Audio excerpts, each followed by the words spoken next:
देखिए बच्चों, हम आपको बता रहे थे वास्तविक संख्याएं, और वास्तविक संख्याओं में हमने आपको एल्गोरिथम के बारे में बताया है।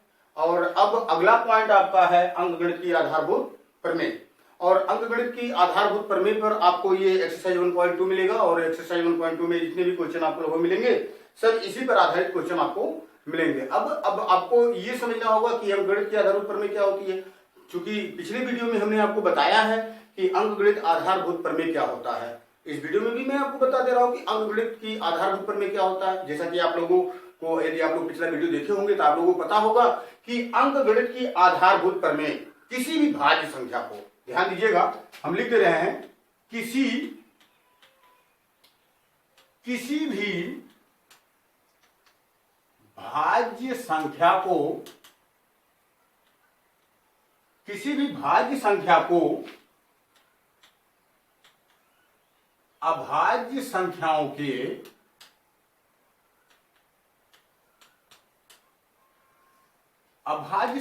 के गुणन के रूप में, अभाज्य संख्याओं के गुणन के रूप में, या आप कह सकते हैं कि अभाज्य संख्याओं के गुणनफल के रूप में,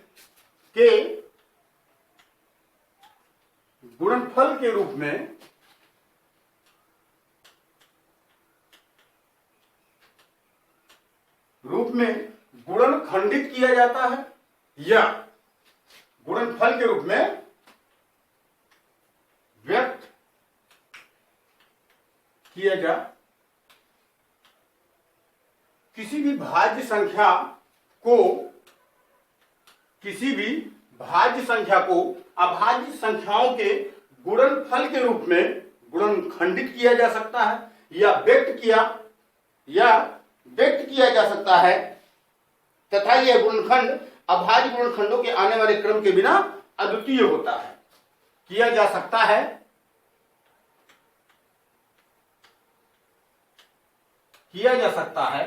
तथा यह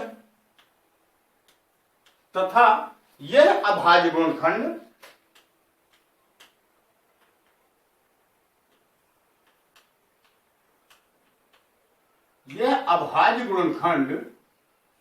गुणनखंडों के क्रम के बिना, यह अभाज्य गुणनखंड गुणनखंडों के आने वाले क्रम के बिना, यह अभाज्य गुणनखंड गुणनखंडों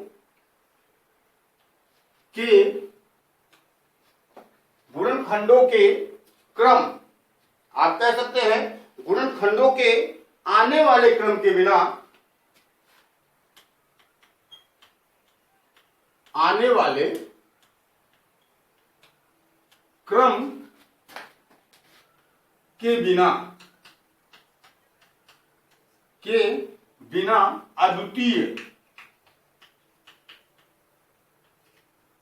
अद्वितीय होता है। एक शब्द यहां पर अद्वितीय आया है, इसके बारे में मैं आपको बता देना चाहता हूं। अद्वितीय क्या होता है? अ माने नहीं और द्वितीय माने दूसरा। अ माने नहीं और द्वितीय माने दूसरा। तो निश्चित मान लीजिए अद्वितीय माने होता है दूसरा नहीं, जो दूसरा ना हो, सिर्फ एक ही हो। जैसा कि आप लोग जानते हैं कि अगर मान लीजिए किसी भी संख्या का जो गुणनखंड है, अगर मान लीजिए 2 इंटू 3 इंटू 5 इंटू 7 के रूप में हमको प्राप्त हो रहा है, निश्चित मान लीजिए इसको हम चाहे जिस भी क्रम में रिप्रेजेंट करें, अगर हम 2 इंटू 5 इंटू 7 इंटू 3 करें, 7 इंटू 5 इंटू 3 इंटू 2 करें, 2 इंटू 5 इंटू 3 इंटू 7 करें, इनके मान में कोई परिवर्तन नहीं होगा। लेकिन निश्चित मान लीजिए ये जिस क्रम में हमको प्राप्त होता है, उसी क्रम में हम इसको व्यक्त करें, ये अद्वितीय होता है। निश्चित मान लीजिए हम आपको बताएंगे अंकगणित की आधारभूत प्रमेय का इस्तेमाल हम और कहां करते हैं। ध्यान दीजिएगा, अंकगणित की आधारभूत प्रमेय का इस्तेमाल हम किसी भी संख्या का अभाज्य गुणनखंड करने के लिए करते हैं, या आप कह सकते हैं कि हम किन्हीं दो या दो से अधिक संख्याओं का लघुत्तम समापवर्त ज्ञात करने के लिए या महत्तम समापवर्त ज्ञात करने के लिए आधारभूत अंकगणित की आधारभूत प्रमेय का इस्तेमाल करते हैं। इसके बारे में हम आपको बताएंगे। अब जैसा कि मैंने आपको बताया लघुत्तम समापवर्त और महत्तम समापवर्त। अगर हम बात करें पहले महत्तम समापवर्त की, तो महत्तम समापवर्त को मैं स प कहते हैं। ध्यान दीजिएगा, महत्तम समापवर्त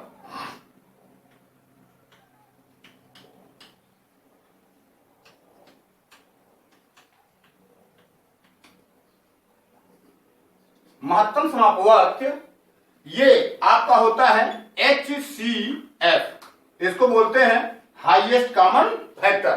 तो महत्तम समापवर्त क्या होता है? आप कह सकते हैं दो या दो से अधिक संख्याओं का महत्तम समापवर्त। दो या दो से अधिक संख्याओं का महत्तम समापवर्त वह बड़ी से बड़ी संख्या होती है। दो, हम इसको लिख दे रहे हैं, आप देखिएगा, दो या दो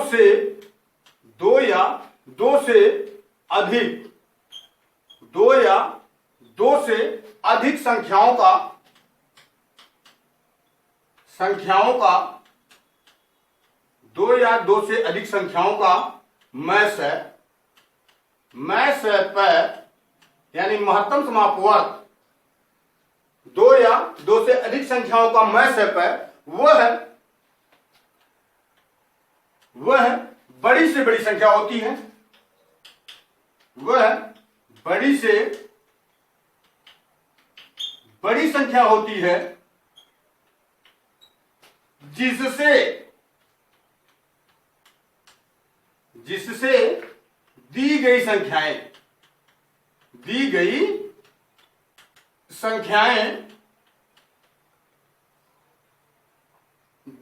संख्याएं पूर्णतः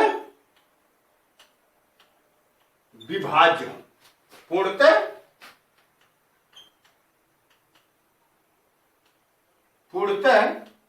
विभाज्य हो। ध्यान दीजिएगा, जैसा कि हमने रिप्रेजेंट करने का प्रयास किया कि दो या दो से अधिक संख्याओं का महत्तम समापवर्त, दो या दो से अधिक संख्याओं का महत्तम समापवर्त वह बड़ी से बड़ी संख्या होती है। दो या दो से अधिक संख्याओं का महत्तम समापवर्त वह बड़ी से बड़ी संख्या होती है जिससे दी गई संख्याएं, मतलब जिन संख्याओं का हम महत्तम समापवर्त ज्ञात करते हैं, वे संख्याएं पूर्णतः क्या होती है? विभाज्य होती हैं। ध्यान दीजिएगा, दो या दो से अधिक संख्याओं का मैं से प यानी महत्तम समापवर्त HCF यानी हाईएस्ट कॉमन फैक्टर वह बड़ी से बड़ी संख्या होती है जिससे दी गई संख्याएं पूर्णतः विभाज्य हों। दी गई संख्याओं का महत्तम समापवर्त कहलाता है। इसको दूसरे शब्दों में हम कह सकते हैं कि किन्हीं दो या दो से अधिक संख्याओं का मैं से प वह सबसे छोटी से छोटी घात वाली संख्या संख्याओं का गुणनफल होता है। वह सबसे छोटी से छोटी घात वाली संख्याओं का गुणनफल होता है। इसी प्रकार से अगर हम लय सह की बात करें, पहले हम डिफिनेशन देख लेते हैं, उसके बाद तो हम इसके बारे में एग्जांपल्स के साथ आपको बताने का प्रयास करेंगे। पहले आप इसके परिभाषा को देख लीजिए, कैसे हम इसको परिभाषित करते हैं। और निश्चित मान लीजिए यदि आपके समझ में परिभाषा आ गया तो आपको समझने में कोई दिक्कत नहीं होगी, आप इससे रिलेटेड क्वेश्चन आसानी से सॉल्व कर लेंगे। हम आगे इसके बारे में विथ एग्जांपल आपको बताएंगे उदाहरण के साथ में। अब जैसे कि महत्तम समापवर्त है, इसी प्रकार से लघुत्तम समापवर्त है, और हम आपको बताते हैं लघुत्तम समापवर्त क्या होता है। देखिएगा, लघुत्तम समापवर्त, इसको हम बोलते हैं LCM। ध्यान दीजिएगा, अब थोड़ा सा डिफरेंस है दोनों में, थोड़ा सा देख लीजिएगा, बताने का प्रयास कर रहे हैं। कह रहा है दो या दो से अधिक संख्याओं का, सेम पोजीशन, दो या दो से अधिक संख्याओं का, यहां मैं से लिखा है, हम यहां ल से प कह सकते हैं। दो या दो से अधिक संख्याओं का ल से प वह यहां पर देखिएगा बड़ी से बड़ी लिखा हुआ है, हम यहां पर कर सकते हैं छोटी से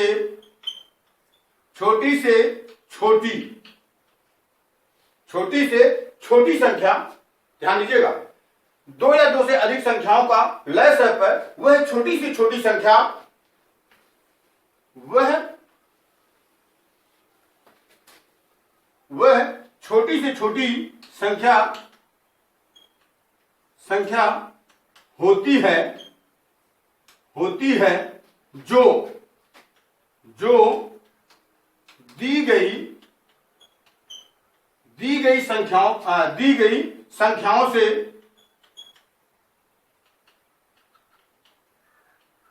दी गई संख्याओं से पूर्णतः विभाज्य हो,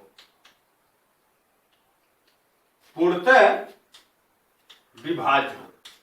ध्यान दीजिएगा, लघुत्तम समापवर्त दो या दो से अधिक संख्याओं का लघुत्तम समापवर्त वह छोटी से छोटी संख्या होती है। दो या दो से अधिक संख्याओं का लघुत्तम समापवर्त वह छोटी से छोटी संख्या होती है जो दी गई संख्याओं, मतलब जिन संख्याओं को हम लघुत्तम प्राप्त कर रहे हैं, दी गई संख्याओं से पूर्णतः विभाज्य हो, वह दी गई संख्याओं का लघुत्तम समापवर्त कहलाता है। या दूसरे शब्दों में इसको हम कह सकते हैं कि किन्हीं दो या दो से अधिक संख्याओं का लघुत्तम समापवर्त वह बड़ी से बड़ी घात वाली संख्याओं का गुणनफल होता है, बड़ी से बड़ी घात वाली संख्याओं का गुणनफल होता है। तो निश्चित मान लीजिए लघुत्तम समापवर्त और महत्तम समापवर्त यदि आपके समझ में आ गया, इसके डिफिनेशंस के बारे में यदि आपके समझ में आ गया, तो निश्चित मान लीजिए हम आपको बताएंगे कि किन्हीं दो संख्याओं और उनके लघुत्तम और महत्तम के बीच संबंध क्या होता है। ध्यान दीजिएगा, इसके बारे में हम थोड़ा सा आपको बताने का प्रयास करेंगे कि किन्हीं दो संख्याओं और उनके लघुत्तम महत्तम समापवर्त का रिलेशन क्या होता है। देख लीजिए, मान लीजिए कि माना पहली संख्या बराबर x और दूसरी संख्या बराबर y है। मान लेते हैं कि माना ये पहली संख्या x, माना यदि पहली संख्या x और दूसरी संख्या बराबर y है तथा इनका लय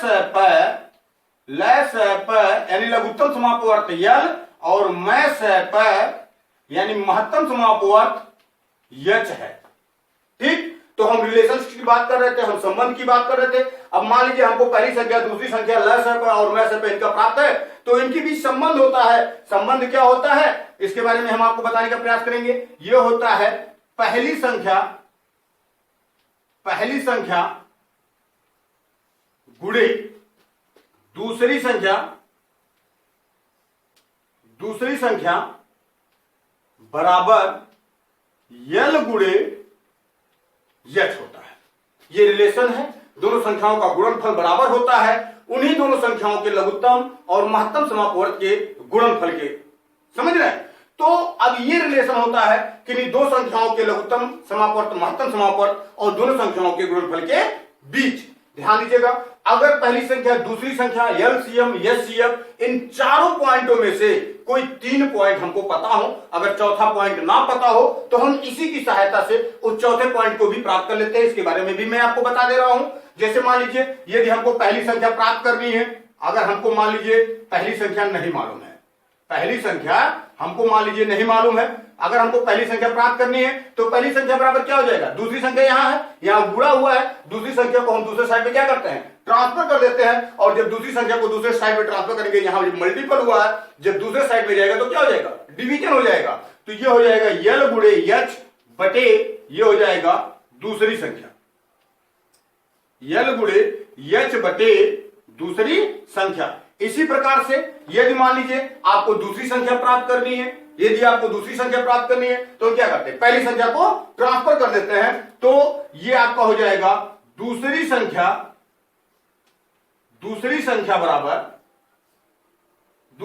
बराबर हो जाएगा यल गुणे एच बटे पहली संख्या। इसी प्रकार से अगर मान लीजिए हमको दो संख्याएं प्राप्त हो या दो संख्याओं का गुणनफल प्राप्त हो, यदि हमको दो संख्याएं प्राप्त हो या दो संख्याओं का गुणनफल प्राप्त हो, इनका एलसीएम प्राप्त हो, एचसीएफ हमको प्राप्त करना हो, अगर एचसीएफ प्राप्त करना है, चूंकि यल का यहां मल्टीपल हुआ है, यल को इधर हम ट्रांसफर कर देते हैं तो हो जाता है डिवीजन, यहां बचता क्या है, एच यानी एचसीएफ। तो एच बराबर हो जाएगा, ये हो जाएगा पहली संख्या गुणे दूसरी संख्या, पहली संख्या गुणे दूसरी संख्या बटे ये हो जाएगा यल। ठीक, इसी प्रकार से अगर हमको एचसीएफ की मालूम हो और एलसीएफ एलसीएम ज्ञात करना हो तो यहाँ एच की जगह पर हम क्या करते हैं, यल कर देते हैं और ये हो जाता है पहली संख्या एक्स गुणे दूसरी संख्या वाई बटे यल।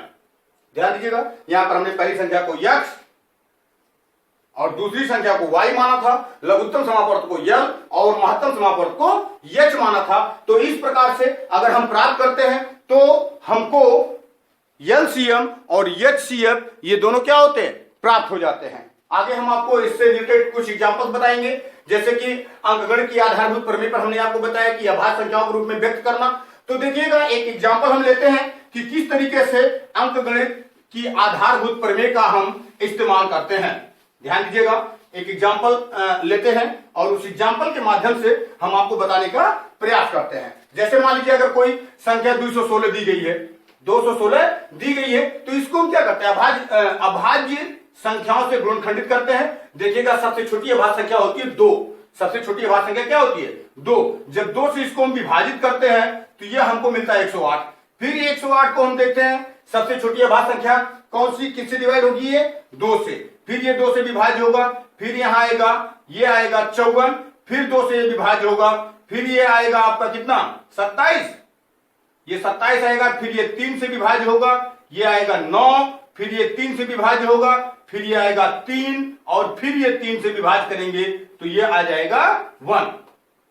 यहां पर देखिएगा ये सभी अभाज्य संख्याएं हैं। अब आप इसको लिख सकते हैं 216 बराबर 2 गुणे 2 गुणे 2 गुणे 3 गुणे 3 गुणे 3, या इसको घातांक के रूप में भी लिख सकते हैं 2 के पावर 3 गुणे 3 के पावर 3। यह है अंकगणित की आधारभूत प्रमेय। निश्चित मान लीजिए इसी की सहायता से हम किन्हीं 2 या 2 से अधिक संख्याओं का लघुत्तम समापवर्त और महत्तम समापवर्त ज्ञात करने का प्रयास करते हैं। ध्यान दीजिएगा, वीडियो थोड़ा सा लंबा हो जाता है तो लोड करने में बड़ी समस्या आती है, इस नाते अब आज ये इस वीडियो को हम यहीं पर क्लोज करना चाहेंगे। हम चाहते हैं कि अगले वीडियो में हम आपको एक्सरसाइज से रिलेटेड क्वेश्चनों के बारे में बताने का प्रयास करेंगे। धन्यवाद।